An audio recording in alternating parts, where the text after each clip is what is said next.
जीवन का वास्तविक दर्द। दर्द क्या होता है? दर्द का कारण क्या है? सबके अपने अपने विचार हैं, सबका अपना अपना तजुर्बा है। कोई किसी से बिछड़कर गम में है तो कोई किसी के न मिलने से। यही उसका दर्द है और यही उसके दर्द का कारण। जब लोगों से यह सवाल पूछा गया कि दर्द या तकलीफ क्या है और यह कब होता है, तो लोगों ने संभवतः एक ही जवाब दिया, जब मनचाही चीज किसी को नहीं मिलती तो दुख होता है। और वास्तव में वही दुख ही उसके जीवन का दर्द है। मेरे अनुसार दर्द या तकलीफ किसी मनचाही चीज के न मिलने से नहीं, बल्कि मिलने पर, खुद को कोसने पर और बीती बातों को दोहराने पर होता है। मैं अपनी बात को एक कहानी के आधार पर लिखने की कोशिश कर रही हूँ। यह कहानी या घटना एक पति पत्नी और उनके वैवाहिक जीवन पर आधारित है। कुछ कारण या परिस्थितिवश दोनों की शादी हुई, लेकिन शादी का साफ असर लड़की के ऊपर देखने को मिल रहा था। बचपन से ही लड़की की शादी तय कर दी गई, जिसके बाद उसकी पठन पाठन की क्रिया पर विराम लग गया। जिस उम्र में उसके हाथों में किताबें और सिर पर माँ बाप का हाथ होना चाहिए था, वह उस उम्र में वह सिर पर घर की जिम्मेदारियों का बोझ ढो रही थी। वह साफ सुथरी लड़की ऐसे घर में जाती है जहाँ पर सभी मांस का सेवन करते थे। ऐसे घर में उसे खाना तो दूर, एक गिलास पानी पीना भी दूभर लगता था। परिवार की जिम्मेदारियां उसे सोने नहीं देती और घर की बड़ी बहुओं के ताने उसे जीने नहीं देते। एकमात्र सासू माँ उसका ख्याल रखती, वह भी अपनी बाकी बहुओं से छिपकर। पति भी ऐसा जो रात भर बाहर रहता और रात में जब देर से आता तो उसे पीटता। जो प्यार एक पत्नी अपने पति से चाहती, शायद ही उसे कभी मिला हो। उसके मार खाने से बाकी घर की बहू बहुत खुश होती।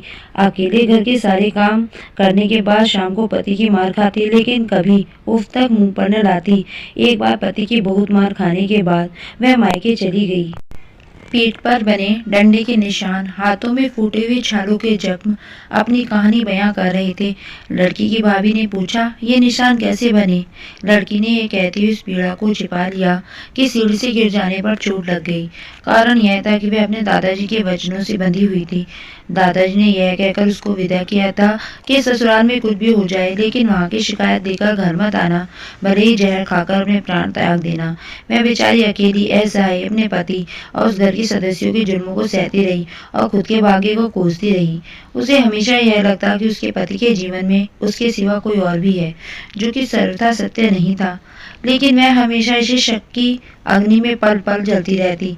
जिंदगी भर जो अपने पति का प्यार पाने को तरसती रही, उसे आज यह लग गया कि क्यों वह आज तक वे पूर्णतियां अपने पति की न हो सकी। लेकिन उसने इस आस में खुद को संभाले रखा कि जब उसके बच्चे बड़े हो जाएंगे तो उसका ख्याल रखेंगे। बच्चों को पालने में भी उसने कम कष्टों को नहीं सहा। वह बच्चों को एक बिस्किट दिलाने तक को तरस जाती। जब कभी बच्चे बीमार होते तो वह अपने जेवर इत्यादि को गिरवी रखकर उनका इलाज कराने को पैदल ही हॉस्पिटल जाती, जो कि उसके घर से मीलों दूर था। धीरे धीरे समय बदला, हालात बदले और बच्चे बड़े हो गए। समय के साथ पति के स्वभाव में भी परिवर्तन आया। वह अपनी पत्नी और बच्चों का ख्याल रखने लगा। बच्चों की अच्छी परवरिश करने के लिए वह दिन रात मेहनत करने लगा। कर्ज लेकर बच्चों को पढ़ाया और उसकी यह मेहनत सफल भी हुई। काफ़ी मुश्किलों का सामना करने के बाद बेटे को सरकारी नौकरी मिल गई। बड़ी बेटी को खूब पढ़ाया लिखाया और फिर धूमधाम से शादी भी की। आज उस औरत के पास वो सब है जो वह चाहती थी। बेटी की सरकारी नौकरी से पैसे आ गए, बेटी की धूमधाम से शादी भी हो गई। सब माँ को प्यार भी करते हैं और वह पति भी रोजाना अपनी पत्नी पर लाठी डंडों की बौछार करता था, आज उसका ख्याल रखने लगा है। लेकिन फिर भी आज वो पुरानी बातों को लेकर अपने पति को कोसती है और कहती है कि उसने उस वक्त उसकी इज्जत नहीं की जब उसे उसकी सबसे ज़्यादा ज़रूरत थी, और आज भी वह उसकी नाममात्र इज्जत नहीं करता। वास्तविकता से अनभिज्ञ वह औरत आज अपने उस पति से घृणा करती है और झगड़ा करती है, जिसने अपने आप को इस कदर परिवर्तित किया कि वह अपने मूल स्वरूप को ही भूल चुका है।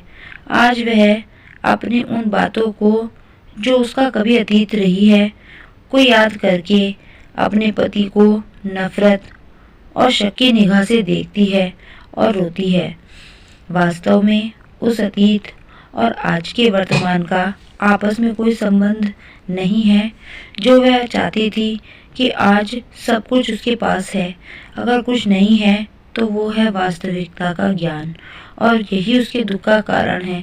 वह पुरानी बातों को पीड़ा में इस कदर ग्रसित है कि अपने वर्तमान को समझ ही नहीं पा रही है। यदि वह अपने अतीत को भुलाकर वर्तमान का सुख देखे तो उसमें खुशनसीब औरत शायद ही दुनिया में कहीं और मिले।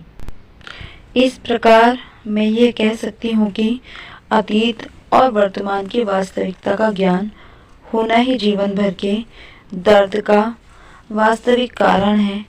वैवाहिक जीवन में खुशहाली वास्तव में एक दूसरे को भली भांति समझने और सच बोलने से आती है, अन्यथा रिश्ता समाप्त हो जाता है या वह जीवन भर दर्द का कारण बना रहता है।